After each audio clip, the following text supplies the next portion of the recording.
It's California Edition. I'm Brad Pomerance coming to you from Sacramento. We are joined by Steve Knight, member of the California State Senate. And sir, November 2012 was a rough time for California Republicans. I think it's fair to say. That's fair to say. Not the best election for the CRP. And there was a lot of fear amongst Republican members of the legislature in Sacramento that they would be shut out completely by the supermajority Democrats. Right. It appears, though, that that hasn't happened, that there has been some bipartisanship and that you've been able to work with your Democratic friends and colleagues on a variety of bills. And you're a perfect case for that. Well, I think a lot of people ask me, what are you going to do with the supermajority? Right. And I said, well, it's not a whole lot different than what I was there the previous years. Right. I still need a lot of friends. Of I still course. need people to understand what we're trying to do.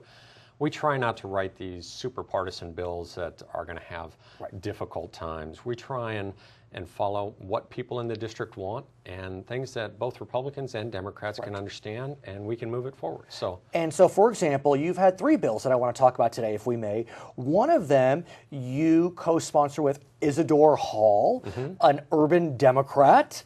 It focuses upon concealed weapons. Right. Well, we wrote this bill a year ago, and it talks about our level 1 reserve officers. And level 1 reserve police officer, you wouldn't know the difference between a regular police officer on the street. And you were a police officer. And I was a police officer for 18 years, worked with reserves often. So all it says is if you have completed enough time to get a retirement in a police, municipal police department or a sheriff's department, and then you leave as a reserve, you should be able to get a concealable weapons permit.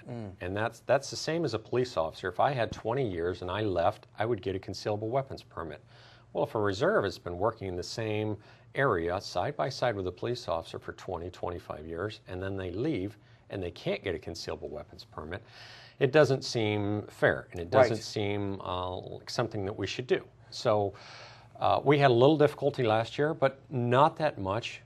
Isidore said he wanted to pick this up. We were very happy to co-author this with him and be able to help this through the process. What did the gun control folks say? No, we've had very little opposition. They understand it, and they understand that these are police officers that have been trained, and they're just like a regular police officer in some regard. They're out in the street. Right. They're in a cruiser just like the other guys.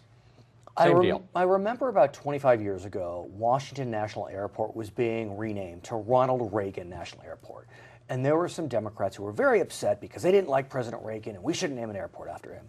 And Democratic President Bill Clinton said, forget that. He was our president. I don't care what you think about him. We're renaming the airport. Right.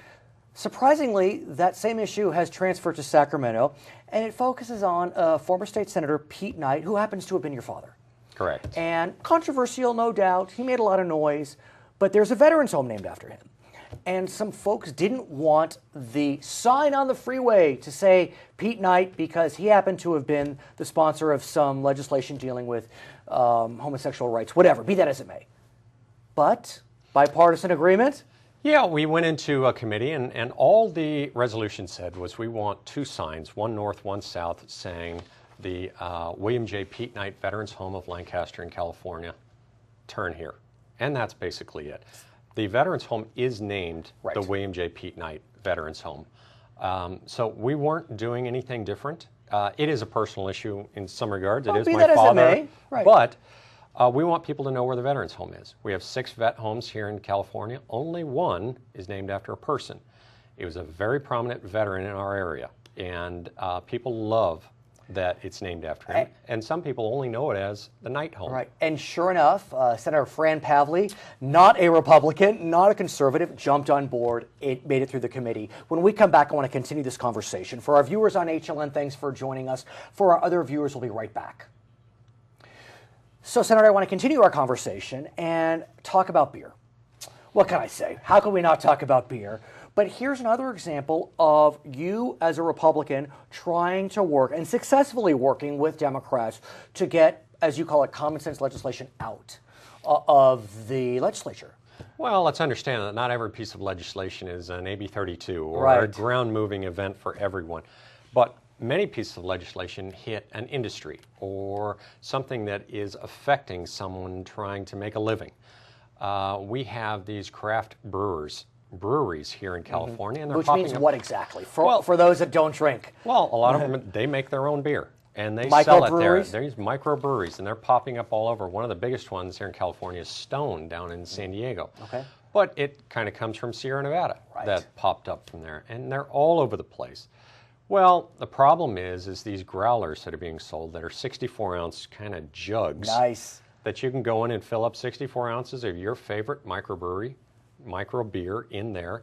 You can only fill it up in California with that brewery's beer.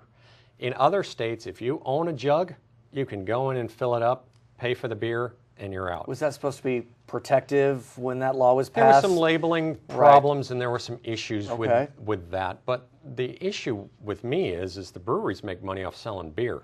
They're not making money off selling a whole bunch of these growlers. Right. And so the brewers came to me, and they came to Assemblyman Chesborough, and they said... Democrat from Northern California, and we both said, absolutely. So unbeknownst to each other, we wrote very similar bills. Now we have merged them into one, and I just jockeyed that bill on our floor in the Senate, and we've moved that off the floor, and we hope that it's going to go to the governor's desk, and it'll help that industry. It is very important for beer, but it is that industry that we're trying to allow them to make some money. So how is it that you have been so successful, apparently, working with Democrats? Because I think it's fair to say that some of your Republican colleagues haven't seen the same success. Well, you got to understand that it is about relationships. You do want to build relationships with folks in any industry, and my industry is not any different. It's politics. It's just another job. It's just in the best sense. It is, and so people will trust you if they trust that you're going to keep your word and all of those things that make you a good person.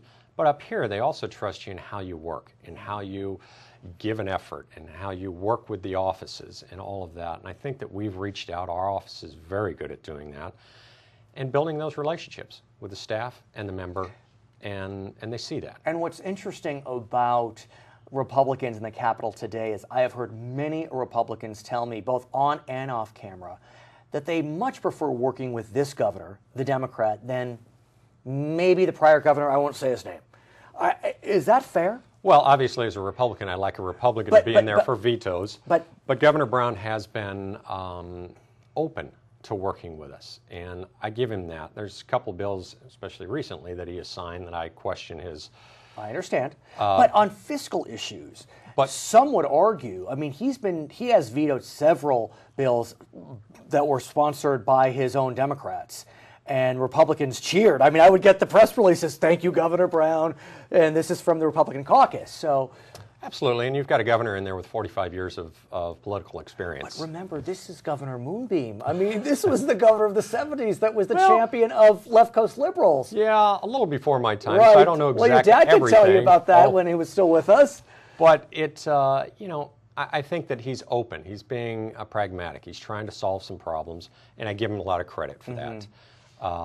Some of the things that he's done, I don't agree with by any means, but he is open to solving some problems. I have to ask you, and no one's watching or listening, but just between us, because your dad knew your father, I'm sure they served at the same time. No. But they must have known each other. I'm sure they knew. I mean, does that help at all? There's that connection because I think you had told me that he kind of acknowledged that you were Pete's son, and because you're talking about relationships, and I'm just wondering how does it play out? I'm sure, the governor knows several of us from our fathers. The Berry Hills had a father of up there, and a Standy, and several others. Canella. Right. So I am sure that the governor knows of that. Right.